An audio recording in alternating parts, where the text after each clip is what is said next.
वरुण सरदेसाई बसा. धन्यवाद अध्यक्ष महोदय. अध्यक्ष महोदय, उत्तरामध्ये माझ्या पत्राची तारीख चुकली आहे हे सांगितलंय, पण पत्रामध्ये जे काही मी लिहिलं होतं त्यावर काही कारवाई झाली हे सांगितलंच नाही. अध्यक्ष महोदय, मी अशी तक्रार केलेली की बेरामपाडा, नवपाडा, गोळीबार इकडे मोठ्या प्रमाणात अंमली पदार्थांचं सेवन आणि विक्री होते. सांगितलंय की केवळ 10 गुन्हे दाखल झाले. माझा आक्षेपच याच्यावर आहे.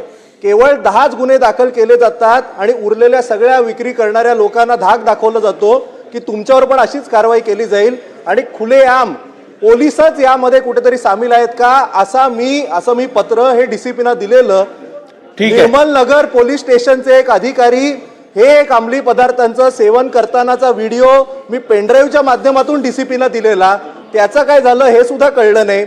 गेल्या अधिवेशन काळात माननीय मुख्यमंत्र्यांनी सांगितलं शेवटचं की आम्ही स्पेशल ड्राईव्ह माझ्या मतदारसंघात घेऊ. ती स्पेशल ड्राईव्ह केवळ 5 दिवस चालली.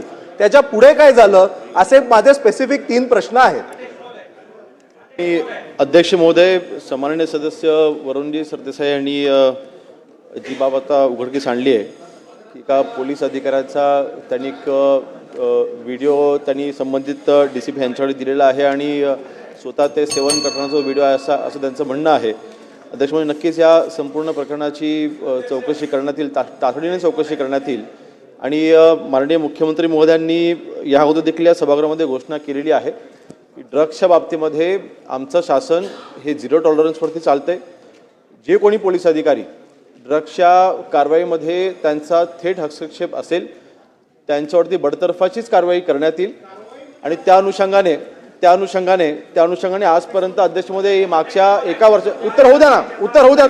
बोला मी ऐकतोय. बोला अध्यक्ष महोदय, त्या अनुषंगाने आज एका वर्षामध्ये आपण 15 पोलीस कर्मचाऱ्यांना आपण बडतर्फ केलेलं आहे आणि 10 आपण निलंबित देखील केलेलं आहे.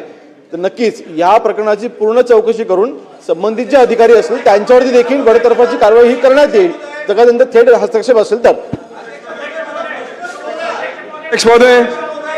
अध्यक्ष महोदय, मागच्या अधिवेशनामध्ये मी मुख्यमंत्री साहेबांना सांगितलं होतं ड्रग्सवरती जर कंट्रोल करायचं असेल तर आपल्याला नियम फार कडक करावा लागेल आणि आपण आश्वासन केलं होतं की MCOCचं आपण प्रोव्हिजन याच्यात करत आहोत. अध्यक्ष महोदय, केलं आपण.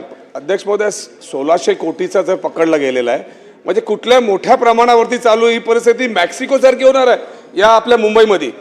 म्हणून माझा एक स्पेसिफिक प्रश्न आहे की आता आपण जेव्हा पकडतोय तरी आपण कंट्रोल करू शकत नाही तर त्या लोकांची प्रॉपर्टी जप्त करण्याचं आपण प्रोव्हिजन आपण याच्यात करणार का?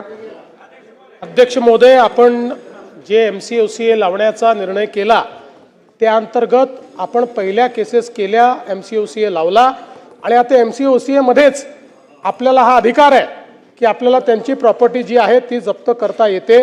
त्यामुळे निश्चितपणे ती केली जाईल. हेमंत दुगिले महोदय. अध्यक्ष महोदय धन्यवाद. अध्यक्ष महोदय, माननीय मुख्यमंत्री साहेबांना मला एक विनंती